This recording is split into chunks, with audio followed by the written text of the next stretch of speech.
Hey, so this is one of my favorite spots. I come here. Sometimes I think about bringing my turtles here or my kid. But today I got a funny story for y'all. I told you I share stories that are funny, like y'all can laugh at, make you feel better. Anyways, here we go. This was years ago. I had just gotten this position I wanted at when I was working for PepsiCo. And I worked hard to get this position. It took me about 2 years to get it, 2 years studying and testing, and I finally fucking got it. So once I got it, my pay rate went up, skyrocketed up, and doing the overtime, I was finally making over 100 grand a year. So fucking happy. I bought my first house. I was fucking happy. My car was only 2 years old. I was fucking happy. And I was consistently training MMA, like every day with my cousins. And I'd bring my kid. He'd just sit there and watch. He was still too little. And I was happy. Things were good. Life was good. So anywho, like, I have this ex, and she's my first ever real girlfriend. We dated on and off 13 to 20, and then we remained friends. And yeah, let's call her C. So one day, reason we broke up is because obviously, like, I got my bad cheating man whore traits from her. Like, before I got with her, I was like a goody two shoes Christian kid, and she kind of like brought me out of my shell, but gave me also that negative cheating habit of hers. But anyways, when we were 16, she and me had broken up because she cheated on me again, and I was just fucking tired of it. And then like we kind of started talking again, like a month or two later, and I was already dating this other chick, so I was a little iffy. And then like she told me she had something to tell me, and I asked her what it was, and I started getting like that bad sinking feeling you feel. And I found out she was pregnant, and it wasn't mine. She claimed she was raped at a party. I don't know. I will never know the truth to that, But anyways, I told her, get an abortion. We're still young and all this. She ain't want to get an abortion. I dumped her ass and I left. I'm not raising another motherfucker's kid. So yeah, I was taught early, like by my elders, don't get with single moms. Don't raise another man's kid. Like, don't go through stress that, you have no obligation to. Don't go through another man's stress and problems. It's not worth it. So that's always been on my mind since I was a little boy.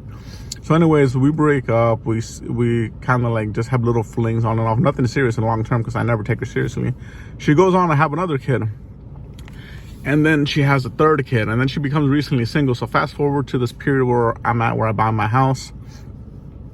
And she loses custody of two of her kids and only has one. And like I told you before, I'm a parent myself now. I'm a single dad as well. So I said, you know what? Because she hits me up and she's trying to get back with me. She looks great still, has a great figure, great pretty face, everything.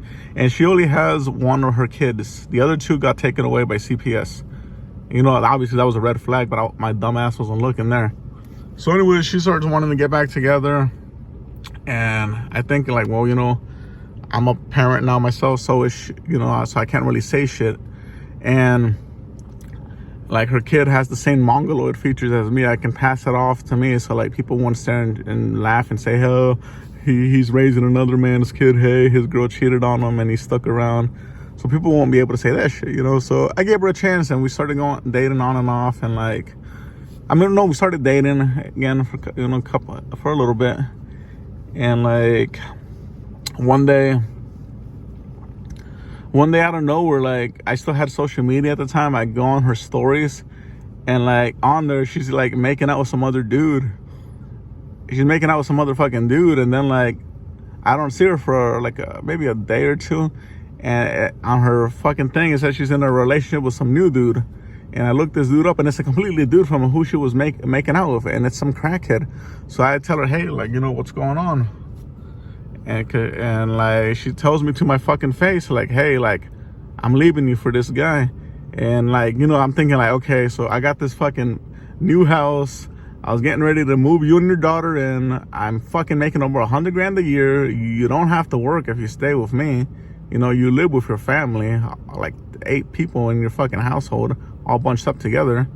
Your kid will have her own room. And she said, I don't care about any of that. I'm leaving you. And I said, but yeah, but that's a crackhead. And she said, I want that crackhead. She told me to my fucking face, I'm leaving you for that crackhead.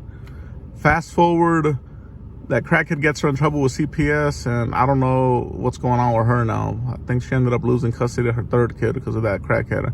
Hope those kids are all right. And I didn't really get sad or mad about it. I just felt fucking humiliated. I got so fucking humiliated, I even wrote a song. My dumbass wrote a song called "You're Chasing a Crackhead Who Could Never Love You As Much As I Do."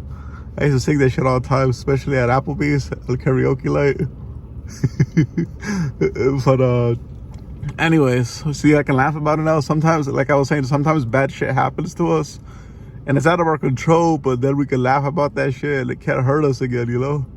Anyways, this is just a funny story I shared with y'all. I hope y'all have a good day.